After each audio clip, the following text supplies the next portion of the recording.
Leah Lawrence. And I'm her husband, Mitch Lawrence. And you are listening to the Southern Spirits Podcast, where I regale my husband with Southern stories of the macabre, the creepy, and the strange. And I can taste things this week, so I drink. Yay! I'm so excited that you can taste.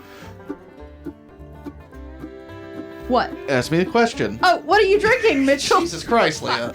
Can we start that over? I'm No, sorry. Absolutely not. Please let me start that over. We are drinking Lookie Lou Key Lime Pie Gose, brewed and canned at Tallulah Brewing Company in Jasper, Alabama. 6.5% alcohol by volume. Let's read the can. Ready? Mm-hmm. Sour ale brewed with key lime, cinnamon, vanilla, pink Himalayan sea salt, and coriander. End quote. What I have to say is it's very sour, very, very sour, but I do get some key lime pie flavor. It might just be lime flavor, I'm really not sure, and there's a lot of vanilla in it. It's very nice. Leah even liked it, mostly because it's very sour. She loves it sour. So, what do you have to say about it? I don't taste any of the pie part of it, just for me, but my palate is very limited. I don't smell, so... I really have a super reduced sense of smell, so it might just be that I don't get the fragrance that's in there. But it tastes like limes, and I like limes, and it's sour, and I'm a fan. Yes, but I don't get any of the cinnamon, vanilla, salt, coriander, like that's I don't taste that part. But the lime part is excellent. I do get that. It's there. It's wonderful. I just realized the cans are lime green, so they might not really show up very well. Yeah, our green screen might fuck it up, but whatever. It's super cute, and I'm a fan, so yeah.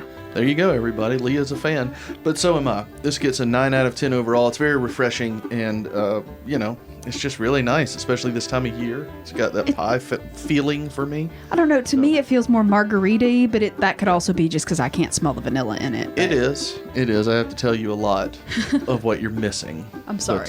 But, anyway, let's go on to our shot in the dark. Leah, you ready? Uh-huh. My favorite named one so far.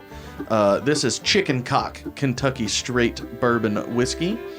45% alcohol by volume.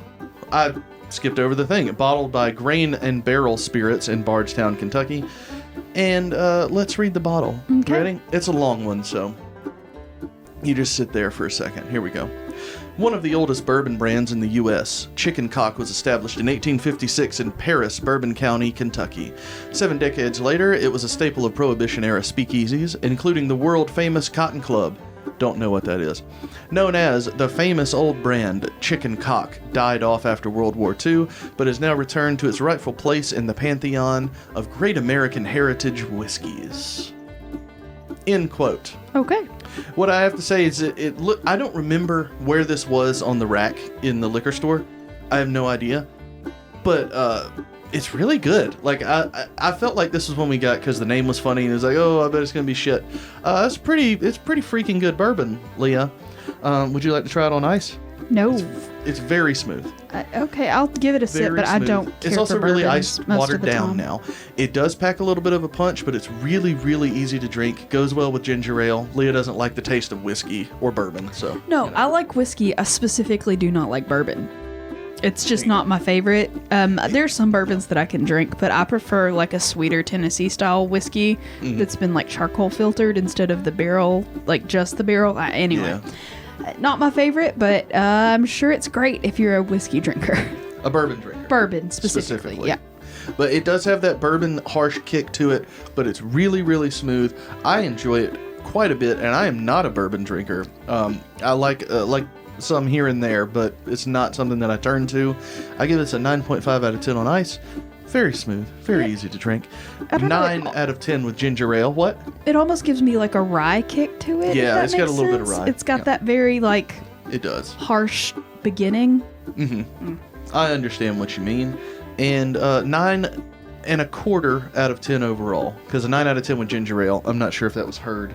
Ginger ale really takes away from it. I wouldn't pair this with anything if I were to drink it again, which I will because I really like it. I would just drink it straight after this. It's very, very, very good. So that's it for the alcohols, Leah. Also, the bottle is really textured and has an imprinted hexagon pattern over the entirety of it, and there's like a glass chicken embossed into it, and I just like petting the bottle because I really like that texture. But anyway, it's a nice bottle too, which.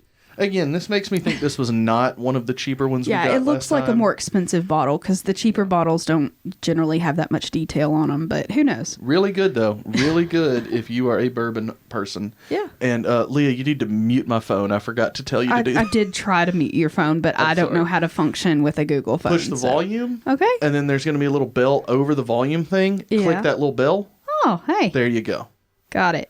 Done. It. Huzzah. Yeah. So Sorry about Leah's that, having to monitor her laser that's cutting using my phone while we're doing this so that the house doesn't burn down. So. Yeah, I'm getting ready for my first craft show ever, having a laser and all that. And so I'm doing a bunch of ornaments that have a lot of lyrics written on the back plate of it. And so it's like a 2-hour cut, and I've got shit to do. And anyway. Yeah. We've got this to do. Yes, we've got this to do, which is not shit, by the way. Oh, I mean, maybe it is. We'll see. I don't know. Some of these are pretty shit. Yeah, we'll save the determination of that until later. But right now I have 15 ornaments cutting, and so I'm just watching via a Wise Cam so I can make sure that no fires start while we're doing this. So and if we get up in the middle of the YouTube video and like the table falls over and we sprint out, there you go. Yeah, because we also don't have our smoke alarms up right now because they go off when the oven turns on. So which could be something we should check into as well. We might be leaking some kind of hazardous materials into our house when we use the oven.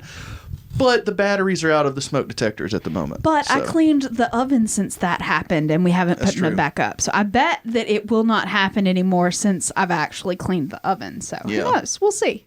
Yeah. But now... we should just probably put the smoke detectors back up. Yeah, that's definitely something we should do. But until that happens, I'm just going to be telling stories, making sure my laser doesn't catch anything on fire. And we're going to be having a great time, having a few drinks, and telling some fun stories. So, all right. Before that happens, would you like to get into our sassy Southern saying of the evening? You know I would love that. Fantastic. So much. So I've got two today that are very similar. And both of them kind of could be correlated to the Thanksgiving holiday that we just passed. I hope every one of you had an excellent Thanksgiving and didn't have any drama go on at your family Thanksgivings. Neither of mine could have been said that, but it's fun. Weird year. It was a weird year this year. All the way around, but at any rate, the phrase that I have picked, and there's two, and like I said, anyway, so I want to tell you the first phrase. The first phrase is, "Oh, I'm tight as a tick." Or that sounds sexual to me. More specifically, or like more usefully, full as a tick. So, oh man, Mitchell got tight as a tick. Yeah, I mean, I did. I ate too much. That's not what it means. Okay, well, go ahead. Does it have to do like when people say they're watertight like a dolphin? Because that's sexual, and I don't appreciate it, Leah. So there are two phrases about ticks that you'll hear down here. Tight as a tick and full as a tick, and they mean two completely different things. Full as a tick is what Mitchell was on Thanksgiving. So full as a tick just means you overate, you cranky now. You've got turkey tummy and it's not doing great. It's also called the itis. Yeah, the itis is a good way to put it. But tight as a tick is a Southern phrase about being intoxicated. So if someone's tight as a tick, they drunk. They real drunk. Like, I've never heard that, so I don't believe you at all. Oh, okay, well, because if you've never heard of it, it's not real, I agree. Okay. I don't even know what you said, but I agree. But yeah, so tight as a tick means intoxicated. Full as a tick means you've overeaten, as in turkey time overeating. So no, don't say turkey time. Turkey time. You don't want... That's the J-Lo thing. What? Look, it's from a terrible movie. Okay. What I did yesterday was there was way too much stuff that was brought, like there is every fucking year, this year especially, for some reason, there was way too much stuff, way too much food, and I said, I'm going to make a conscious effort this year. Hold your guns, everybody, not to not overeat, but to try everything. So I fit a little bit of everything on my plate. My plate still weighed about 12 pounds. But I did get a little bit of everything except for there were 2 types of green beans. I didn't get one type of the green beans. But I got like both the squash casseroles. I got everything. And it was all really fucking good. Your brother made some mac and cheese with, well, it was mini penny and cheese. Yes. And there were 2 plates of that, but they were the exact same. So I just got a little bit of that. But that was so good that I didn't even get more of it because I got more of the green beans that were swimming in butter. Yes, they were. And more of both squash casseroles. Y'all need to make more fucking casseroles, Leah. I know that y'all don't like casseroles in your family, but you're wrong. Because casseroles are the fucking tits. Most of the people in my family like casseroles, but my brother and my grandmother and I are all anti-casserole, and we're the ones that cook everything. So yeah, you're all self-centered assholes. Yeah, probably, but I just can't deal with that texture. See, and I almost ate almost nothing because I smelled it all day, and I'm not a huge Thanksgiving food fan. Like, I'm a mashed potatoes and gravy person. You can like only put that on my plate and leave everything else, and I don't give a fuck. Like, as long as there's mashed potatoes and gravy, I'm in. But thankfully, we don't. Turkey's not my favorite. And anyway, we made a turkey breast, but we also roasted 2 chickens instead, which is my favorite. Yeah. So I had chicken and potatoes and some beans. And that was like my Thanksgiving because I don't touch any of the other, like, I don't do casseroles of any variety. And there was so much casserole. There were only 2 casseroles, and they were both squash casseroles. No, there was also sweet potato casserole. Oh, yeah, there was. That was just sugar. Which I made. Only sugar. Yeah, that was all sugar.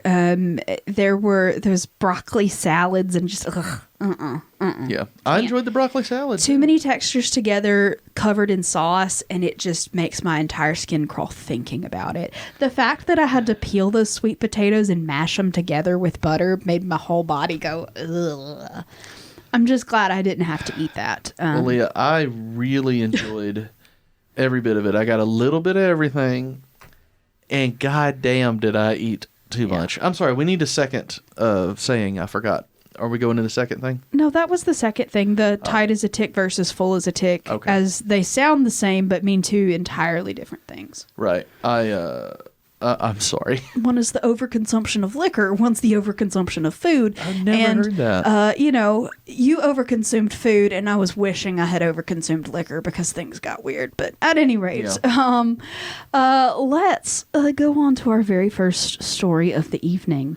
Okay. Tonight we're going to Charleston, South Carolina, and we're going to be talking about another haunted hotel. There are lots of haunted hotels around, and I just find it really fun. And I've got the travel bug, and I want to go somewhere, but I'm too poor to go somewhere because we've got like places that we've got to go later.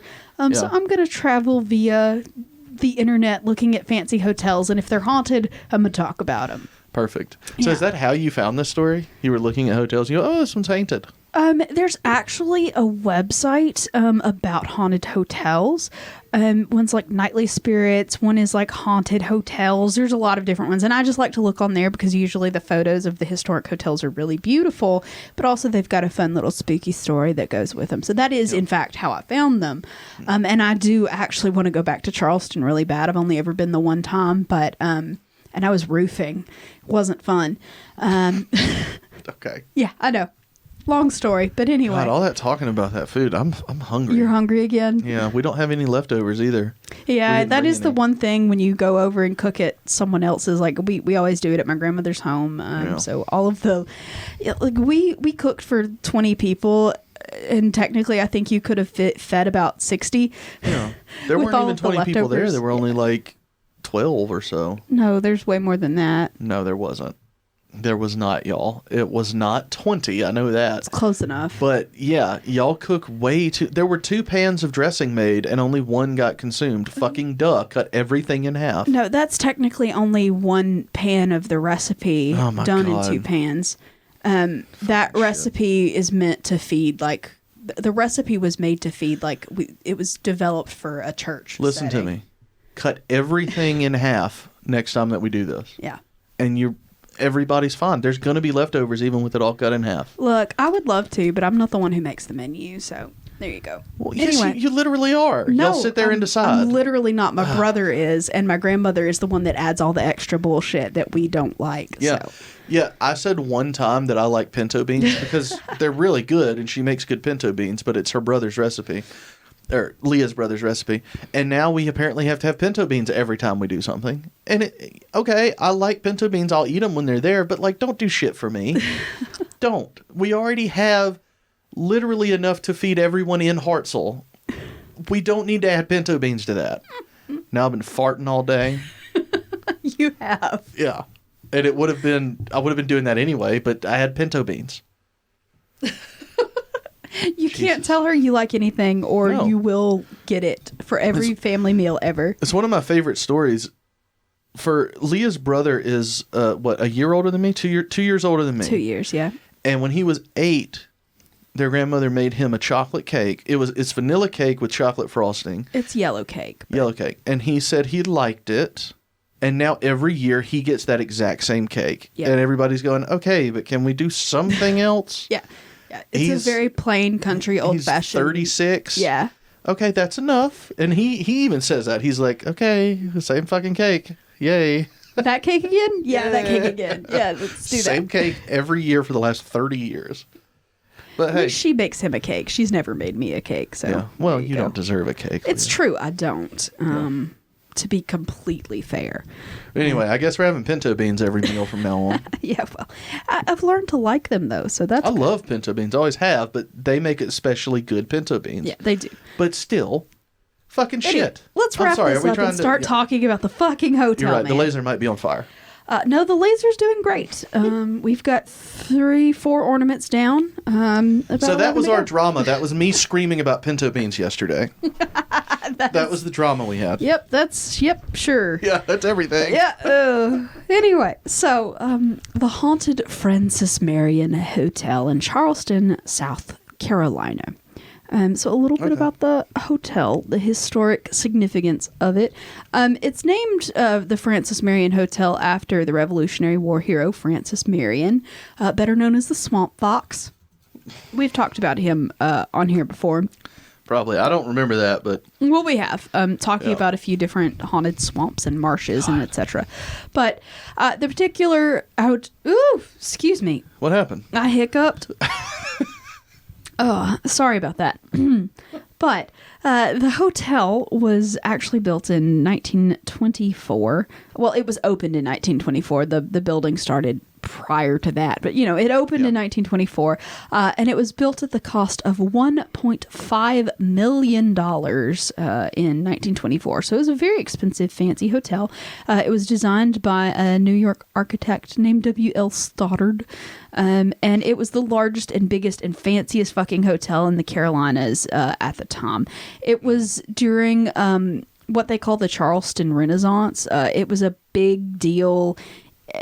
Just like everything was becoming really vibrant and the art scene was really flourishing, and they had a lot of culture, and it was just a really good time to be in Charleston because, shit was happening. Things were being really prosperous and fancy, and, the Great Depression's coming, guys. But, for that time, everything was great. The Industrial Revolution. Yeah, everything was popping in Charleston, and that particular hotel was the place to be. There were fancy balls and galas and, musical people. Everybody wanted to be there. It was a great place.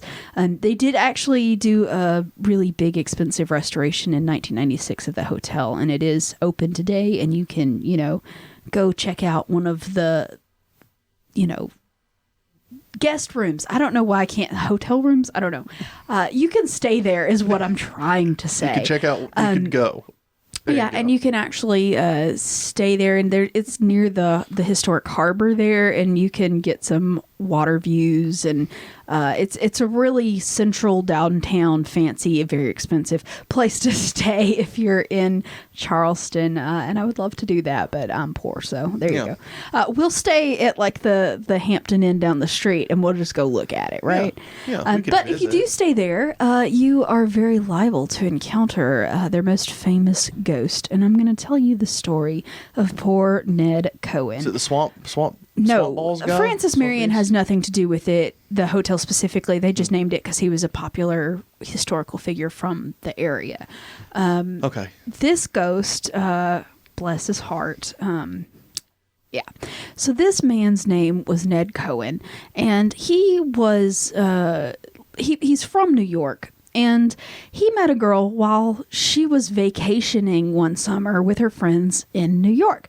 And they had a fling, and he fell really hard for her. Like, he was just ready, summer loving, get on it, Had me a blast. Yeah, he wanted to be with this woman. And she was from Charleston.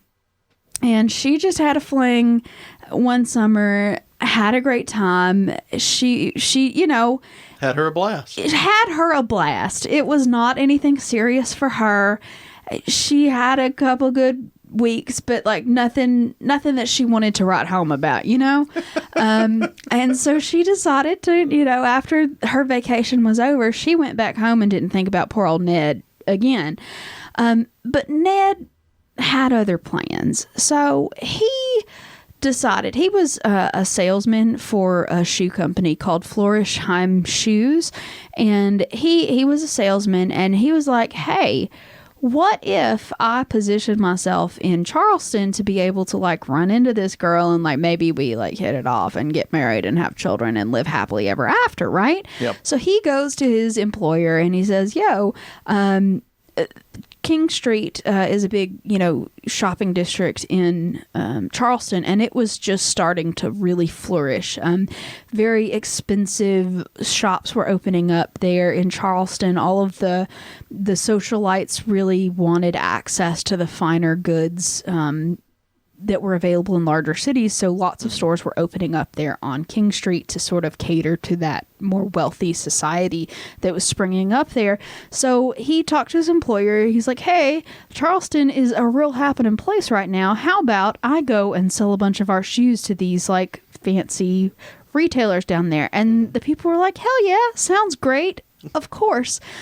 So they allow him to be positioned in Charleston for a few weeks to sell shoes to the local businesses there. So he goes and he gets a room in the hotel, in the Francis Marion Hotel, and he's staying there for a while, and he eventually runs into his lady love, this southern lady, and she's like, hey Ned, fucking weird to see you here, dude. You never want to hear anybody say, hey Ned. Fancy seeing you here. Yeah, what the fuck? Dude, what? So he takes her out a couple of times and they have like a nice night or whatever, but apparently she's not as enamored with him as he is with her. And she ends up, after they have their date night or whatever, she sort of leaves him a note at the hotel. She doesn't sign it, doesn't do anything else. She just leaves him a note under his door, and she leaves. And the note just basically says, I don't think our families are gonna like get along. I don't think my family will be cool with you being a northern boy. You don't know where the G-spot is? Yeah, I mean, probably. I'm moving on. But basically the note does say, quote, I'm sorry, my family will never understand us. Goodbye. And she's just like, oh yeah, I made some weird choices in New York, but we're not bringing this. Everybody slums it a little bit. Yeah, a little bit. And so he gets super duper fucking depressed because in his mind he had built her up as the one that he was going to, sweep off her feet and marry. And she did not feel the same way about him. And so, wasn't great. And he ends up climbing to the roof of this building and flinging himself off of it. Nice. As people are wont to do in old historic hotels, apparently. So they find him face down in the middle of King Street, facing towards the old Citadel, which is in the area. And he, was dead, very dead. And they had to, send his body, they had to make preparations for his body because the dead thing. And apparently she never came to visit him. The fuck were you trying to say right there? I had to make preparations for his body because... Yeah, he was dead. The dead thing. I mean, he was dead. Are you saying they had to... Well, I was about to tell you... What the fuck are you talking about? Well, I was about to do a shot in the dark, and I was about to stupidly give away the answer to the shot in the dark. So I was trying to curtail the words. So anyway, shot in the dark. Oh, okay. Hold on. Sorry. There you go. So shot in the dark. Where was Ned Cohen's body buried? Okay. Was it buried in A, Charleston, South Carolina? Was it buried in B, Cooperstown, New York? Or was it buried in C, Rochester, New York? You know what I'm going to pick. I'm not sure if you know, but I mean, I'm sure. I do. If it is the town that I think it is, that's why you would have picked it. It's Cooperstown, New York. Mm-hmm. Yeah. Is that it? That's my guess, Cooperstown. That's your guess? Yeah. Yeah, you're right. It is Cooperstown. Yeah, because that's where the Baseball Hall of Fame is, everyone. Yeah. I've been there. I went once. The team I played with went twice, but I was on another team that was playing at the same time. There's a big tournament that goes on there in Cooperstown every year for like every week for the whole summer, every summer. I don't know if they still do it, but they did for many, many years. Anyway, the Baseball Hall of Fame's there.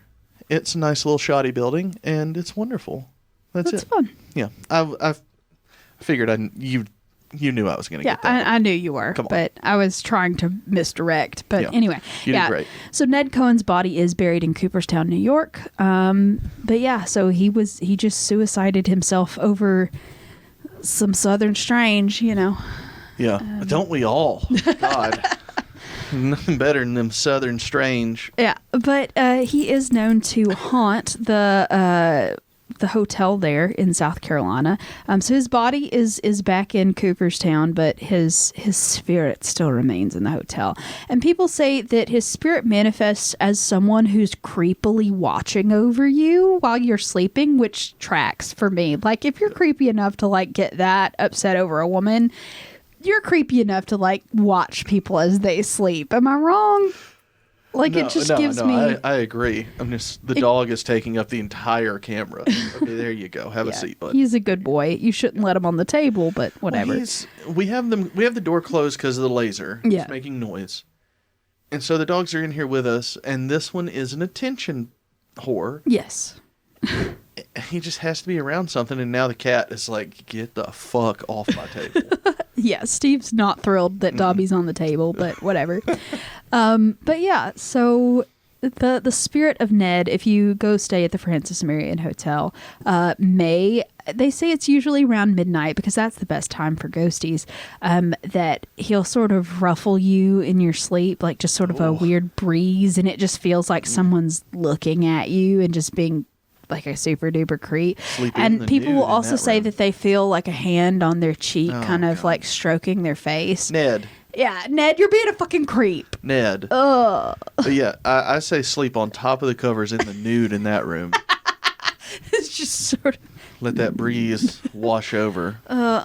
Nope. Nope, please don't touch my face. Like, that is a serious, absolutely do not touch my face. If you touch my face, I'm going to hit you. It's not my fault. It is a reaction.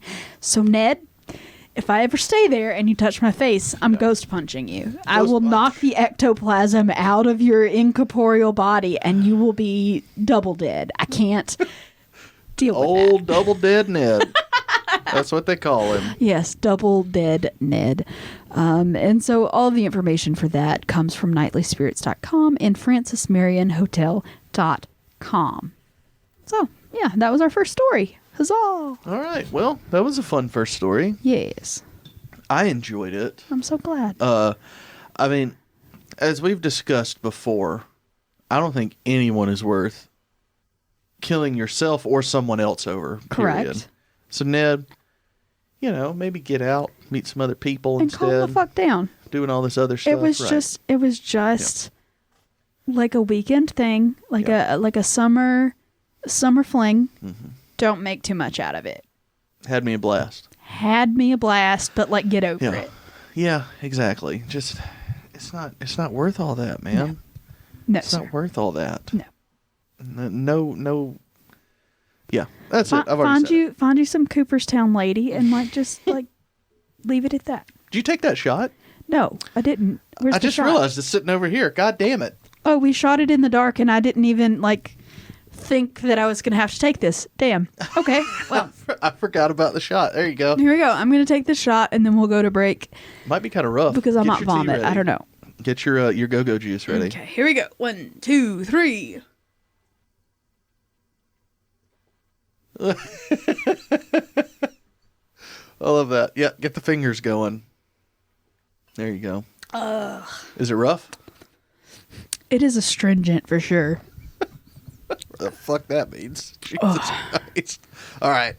It makes your mouth go puckery, you know? I think that might be the tea that you're drinking that's got a little bit of sour in it. It's not the sour. It's the...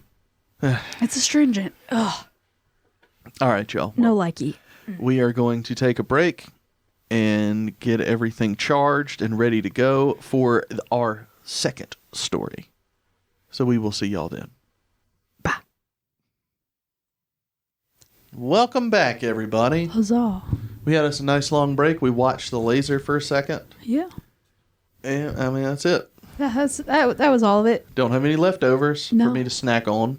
I'm sorry. I got real hangry during the break. I had some Costco chocolate truffles, but it's just not hitting the spot. No, you can't make any kind of dressing waffle or turkey sandwich with cranberries. Well, yeah. I'm sorry. I have nothing. Just go ahead. Okay. I'm very upset. All right. Well, we're going to cheat a little bit on this next story because the story actually took place in Washington, D.C. And technically out of our purview, but I'm going to take it anyway because it doesn't really have a location and it's close enough. So I'm going to take it. Okay. I like this story. I think it's interesting and I'm going to tell you about it. I'm not bothered. And we're going to be talking about the death of Francis Barton Key. Oh. And you may know that name because he's Francis Scott Key's son. Huh. That's what I was going to say. Yeah. And Francis Scott Key obviously is the dude that wrote the lyrics to the Star Spangled Banner. Because the tune was actually just an old drinking song and he wrote new lyrics to it. So the Really? Yeah, the lyrics to the Star Spangled Banner, like that, it was just like a parody, like a patriotic parody of a bar song. Of fucking course it was, because America goes, hey, that sounds good, let's do it. Yeah, that's how that works. So, huzzah. But we are actually going to be talking about his son because his son is the much more interesting figure. So he was actually the district attorney for Washington, D.C. At the time of this particular situation and what eventually caused his death. And what eventually caused his death was an affair. Oh. So he was a known womanizer. Everybody said that he was the most handsome man in the country. Excuse me. Steve is the most handsome man. Well, yeah, but in 1858, Francis Barton Key was the most handsome man. Bit me, though. He's a bastard. Well, both of them, but the cat right now. I'm pissed. But anyway, he was just known as an incredibly handsome man that, was all over town, loved the ladies, was, a very prominent district attorney. He was famous because he was Francis Scott Key's son. It was just, he was a big deal, real handsome. But he decided to mess around with the wrong married lady. Yeah. And this is the story of that. So the woman he started screwing around with, her name was Teresa Sickles.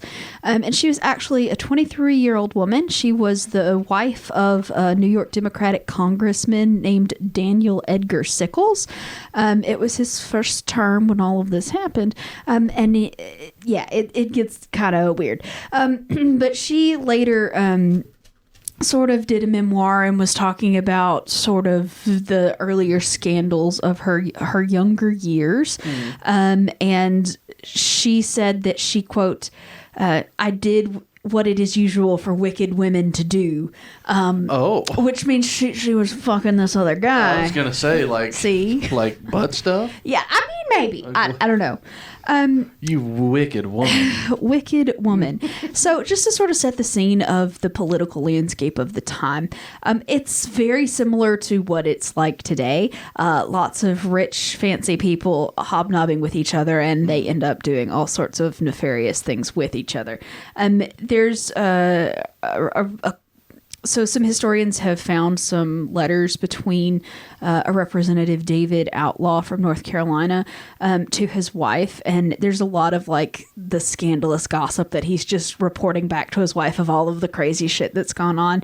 And he describes sort of what's been going on in the DC society to his wife as, quote, congressmen going home with married ladies, women sending married men valentines, and even a senator producing a child out of wedlock with a boarding house owner. Oh, no. So people are fucking around in DC at this point in time. But unfortunately, this particular affair turned pretty rough. She was into choking? No. Like, her husband found out. Oh. So, the Sickles, Teresa and her husband Daniel Sickles, they were sort of a Washington power couple. They were very ambitious. They held all sorts of receptions and dinners and balls and parties, and they were sort of an it couple within the congressional people, I guess, the society that was there in DC. They got married when she was 16 and he was 33. So, ew. Fucking worse. Yeah. Also shot in the dark. Holy shit, the cat's back. Steve, please have a seat. Steve, you were just in the camera. The whole camera screen is just cat asshole, so it's great. Anyway, shot in the dark. Daniel Edgar Sickles went on to become a general in the Union Army, and he lost a body part at the Battle of Gettysburg. What body part did he lose? Was it A, an arm, B, a leg, or C, a penis?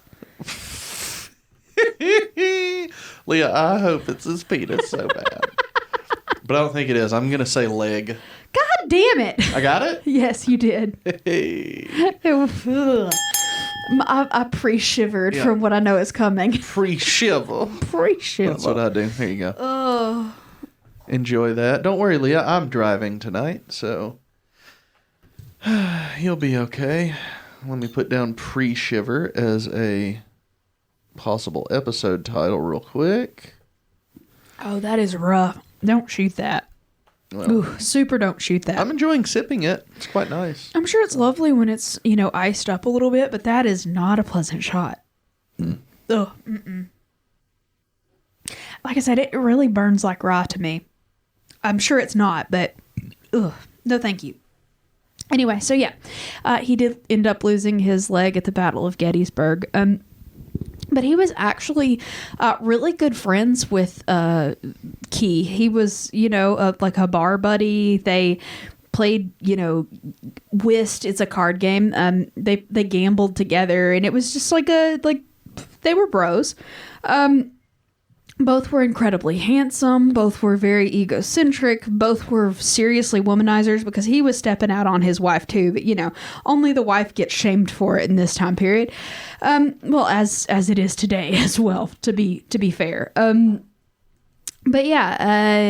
unfortunately, for his wife Teresa and Francis Key, he found out about it. So. Oh, I'm sorry. There's burning in my throat, and it's very distracting. Anyway, so it was even sort of reported in the society papers of the day that these two were spending way too much time together. It was written up in... So everybody knew? Yeah, everybody knew. It was written up in Harper's Weekly, and it said that, quote, they were always together at balls, at parties, in the street, at receptions, at theaters everywhere. Miss Sickles was invariably accompanied by Philip Barton Key, district attorney. So, like, even the the gossip columns were like, oh man, they fucking. They fucking. So eventually, they stopped being just, acquaintances and 100% became lovers. But apparently, the husband was completely oblivious to it. Just either willfully so, or he didn't read the gossip or he just didn't read the gossip columns because like he was busy or whatever, or he was busy with his own mistress, which was probably the case. Hell yeah. But make America great again. We all need our own mistresses, Leah. I mean, you have fun. If she does laundry, I'm open to it. That's all I'm saying. Completely equal opportunity. You can have a mistress too. Yeah, I was going to say, if the mistress does laundry, we can talk about it. So all of that, either that's hard to say, willful ignorance, or, just normal ignorance, all of that ended on February the 24th of 1859, because that night Daniel and Teresa had a dinner party for a bunch of guests, and after their dinner party was over, everybody that was in attendance went to a ball at the Willard Hotel. And while he was at the hotel, the congressman got an anonymous letter. And he didn't open and read the letter then, because that's impolite. So he got the letter, stuffed it in his jacket pocket, and was like, I'll deal with this later. After he returned home from this dance, he opened the letter and he learned what was going on. And the letter just basically said, Philip Key hangs a string out the window of a house on 15th Street, and that's his signal to her, and he leaves the door unfastened, and, quote, with these few hints, I leave the rest for you to imagine. You said it's a string, right? A string. Yeah. He dangles a string out a window and is like, come here, girl. See, I am rock hard right now. Here's my string. Yeah, it was an unoccupied house that apparently he had some kind of ability to get into. Oh. And he just leaves this string dangling out when he wants to dangle out, and she comes by and she's like, oh, string's out. Let's do it. Time for me to dangle. Yeah. So obviously Sickles gets really upset. He's like, excuse me, ma'am, have you been fucking this guy? And she's like, yeah, totally have been. I'm sorry. Don't admit to it. Huh? Don't admit to it. Take it to court. She pretty willingly admits, yeah, that's what's been going on. Sorry, dude. I've been totally, fucking. And he makes her write the entire confession out. She writes, there's an existent, a confession of everything that she's been doing, all of that stuff. He has her write it out. And so he has this confession, and he's going to get revenge because, toxic masculinity or whatever. And so he waits for his time, and the time happens 2 days later. He sees the district attorney walking across the Madison. Let me try that again. Okay. He sees Mr. Key walking across Lafayette Square. Lafayette. That's how they say it, Leah. Lafayette Square. I'm going to dangle my string off of Lafayette. Yeah. He sees him walking across Lafayette Square and sort of waving at his wife, and Mr. Sickles like, oh fuck, you're not.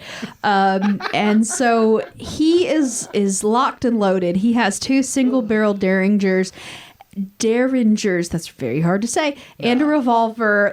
He's strapped. Single-barrel Derringers. And he storms out of his house, making his way towards Mr. Key on the other side of the park.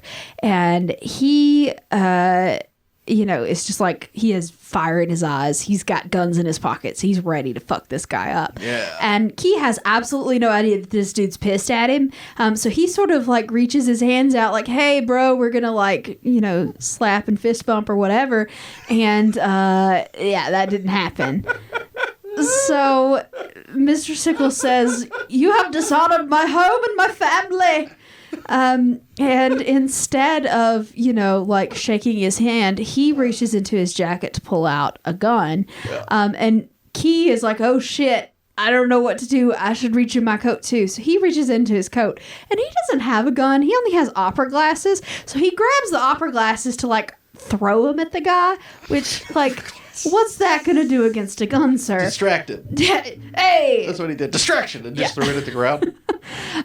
So he throws his opera glasses at him, and Mr. Sickles just like fires at him. And he hits Key, and Key staggers, but he keeps walking towards the guy. He fires again. Mr. Key falls to one knee, and he shoots him a third time, and finally he falls to the ground dead.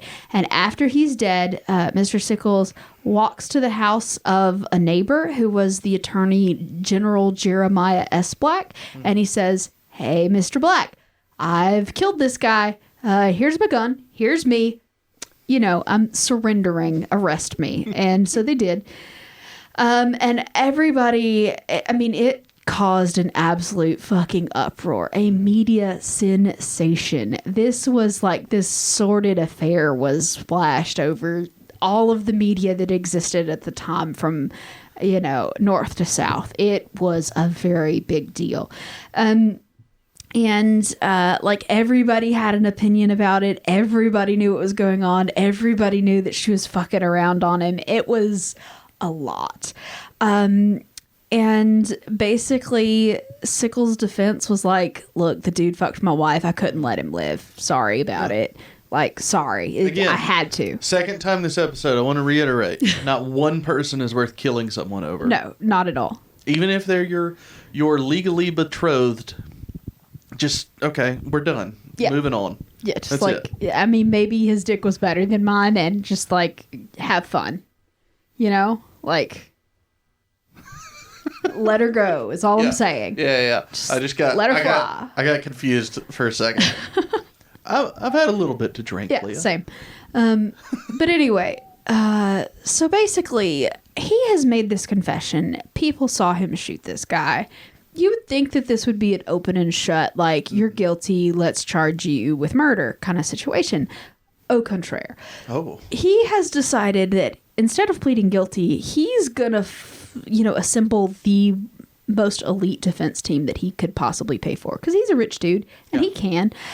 So he got Edwin Stanton, who was a very prominent, well-connected attorney in Washington. He actually served as the Secretary of War in Lincoln's administration. Whoa. He has lots of friends in Congress. He had several very prominent lawyers of the time join the team, and they come up with a very strange argument that is still in use today in like modern court situations. This is the very first use of temporary insanity as a plea, and it's still being used today. They came up with look, he was temporarily insane. He's fine now, though. Yeah. Huh? He's fine now. He's fine now, but he was temporarily insane, and that caused him to kill someone. And so that was his defense. No one had ever brought that up before. Insanity had been a defense before, but never temporary insanity. And that's something that still gets brought up, like I said, in legal defense today. And so they used the temporary insanity argument, but they also basically said his wife was a slut. Like, she was almost like this close to being a prostitute, and like he had to sort of defend her honor and keep her from falling into this horrible fate of being this cheap woman, Yeah, she was weak-willed. Yeah, she was weak-willed. We had to save her virtue and that kind of thing. That was the defense strategy, and it was, I often have to protect you from yourself. Oh, yeah, because definitely. You're just going into these bad things. I go, Leah, let's have a conversation. Yeah, you've got to set me straight. You're so close to being a slut now. Now sit down, you bad girl. That's what lay down. I'm going to have to tie you up again, you bad, naughty girl. That's a bit much. Is it? Yeah. I don't think so. I don't think it's enough. Because you're so bad. Please stop. That just grosses me out. Makes my body go, So, the trial was, like I said, very heavily covered.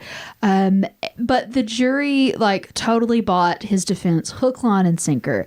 They deliberated for just a little bit over an hour, and then they returned a not guilty verdict. And everybody in the courtroom was like, fuck yeah, huzzah! Like, that dude got what was coming to him. He fucked this other guy's wife, you know, like, it was, everybody was pumped. Not everybody. I mean, some people were like, oh my gosh, this is an awful miscarriage of justice. He should have been put away for manslaughter at the very least. But, you know, popularly, he won, and everybody was pretty happy with the verdict that was reached. Good. Yeah, and Good. It, like I said, is a verdict that continues to have legal ramifications into the present day. Because, like, a lot of people still argue temporary insanity. In the article that I was reading, they just referenced that Lorena Bobbitt was found not guilty on reason of temporary insanity in 1994 after she cut her husband's penis off. So. See, I don't remember. The only thing I know is that Bobbitt is synonymous with cutting off the man's penis. Yeah. And I knew that she did it, but I don't remember anything else from the case. Yeah. So I didn't know she actually got off for it. Yeah, she got like a not guilty verdict by reason of temporary insanity. And like I said, that's good for her. Just a reference. I mean, I also want to state for the record that no one is worth cutting off the penis for either. I want to make that clear. I don't know. Leah. I don't know. I'm going to tie you up. Please don't. I'm going to tie you up, you bad girl. Oh, please stop saying that. It makes my body go, Anyway, so, after the trial was over, Daniel and Teresa Sickles reconciled with each other. And the congressman said, we've made up. She's, realized the error of her ways. And she has agreed to, not fuck anybody else anymore. Good for her. So good for her. I'm glad that she is recuperated. I don't know if that's the word. Reformed is probably the better. And like I said, she did talk about this in later memoirs, just calling herself that she was a wicked woman and she was overcome by her lustful demons and whatever. I'll tie you up and I'll go, you wicked girl. Ew, please stop. You're so wicked. Stop. But yeah, she was basically, they decided to stay the power couple that they were, and they continued to, stay together after that whole situation. So her husband killed her lover, and she's like, oh, maybe I should stick with this guy, or he might murder me too. I don't know. Why didn't he murder her in the first place? I don't know. It's not the DA's fault that your wife is stepping out. Yeah, I mean, it could be that you got that bad dick. And to be fair, he was stepping out on her as well. Like he was maybe. I didn't know that was happening. No, I mean it is well documented that he was fucking around as well. Oh, there you go. He had lots of mistresses. Most of the congressmen of the time did, and probably most of the congressmen of today do as well. Oh hell yeah! I don't mean to generalize, but it's not uncommon. Yeah. Especially to tell you, I'm thinking about running for office. I mean, you have fun. I mean, I know. Yeah, I don't think you could run for office with this podcast being, public. Why? Past mistakes don't define me, Leah. Okay. I'm not going to apologize. I mean, if that QAnon lady from Georgia could win, I'm sure anybody could. That's what I'm saying. How can anyone, She's been arrested for a bunch of bullshit, multiple times. I think you're fine. That's what I'm saying. But also, no one lives in her district, and that's why she won, because nobody ran against her, and she only got... That's my favorite part. She ran unopposed and got 70% of the vote. That's my favorite part of the whole thing. You didn't know that? I did not. That is a new statistic for me. I could be wrong, but I remember hearing that, seeing it, reading it, and That's nobody hilarious. else ran in her little rural Georgia district, and she got, I think it was 72%. Bless it. Yeah. Okay. Well, you know what? That part of Georgia, you're better off sending nobody. Yeah. To be fair, you seriously just don't. Just don't. It's fun. Send a cat. Yeah. No, don't. That could be just as bad. The cat would probably vote along the QAnon lines. Look, Steve, are you a Q supporter? I don't. Okay. Yeah, no, Steve's better than that. Yeah, he is First better of all, than that. Leah, Steve's better than that. You know that. But most cats, they're weak-willed, like all the women. Weak-willed cats and ladies. What are you going to do? Yeah. What are you gonna do? Oh, that sounds like a fucking country song now. Them weak-willed cats and ladies.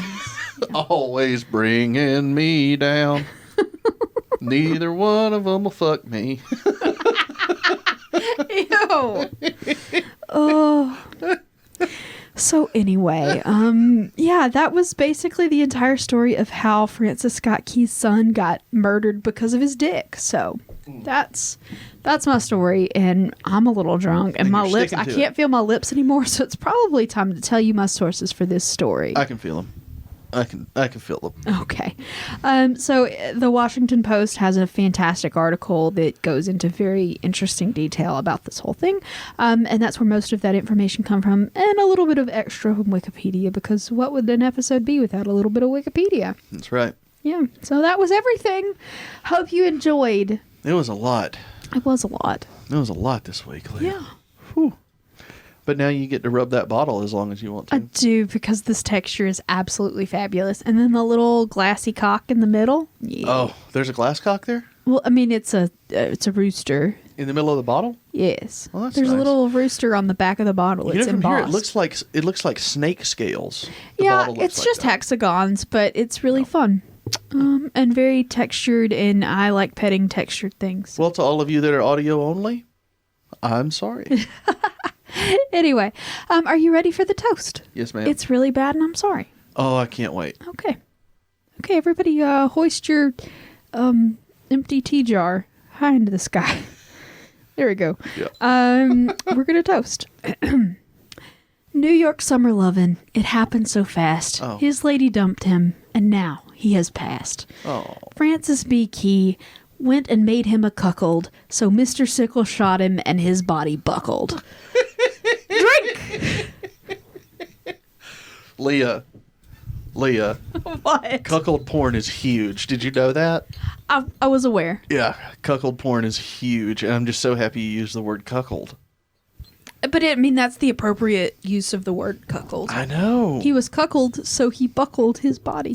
Well, cuckold technically is someone that knows it's happening and does nothing about it. Well, that's pretty much what he was in the beginning. Everybody was talking about him. Right. You say everybody else knew, but not necessarily. But I really feel like he probably knew, and he had to address it after someone specifically told him. I'm agreeing with you, but I'm just saying, let's leave some room. We don't know these people. Let's give them the benefit of the doubt. I'm sure they're good, God-fearing people. That's my favorite part of being around your family for these holidays. They will talk about someone, and then they'll go, well, he's always at church. He's a good guy. He's a good guy all around, He goes to church, so that makes him A-okay in their book. But let's talk about him. Look, let's have something I come to from say a about long line everything of that's wrong. accomplished gossips, all right? It's not even the gossips. It's just the Christian mind boggles me, and it always has. You can just say you don't like someone. It's fine. You can't. Going You have to church bless their does heart. not make someone good. Sure, but you still have to bless their heart. To these people, they're good people because they go. And they quote-unquote believe. God fucking damn it, Leah. I hate all of them. Okay. Not your family. The mindset. Okay. These people. I hate them. I'm sorry. I hate them. I don't care. I know you don't care, Leah, but I'm expressing myself. Well, I hope that expression is satisfying for you.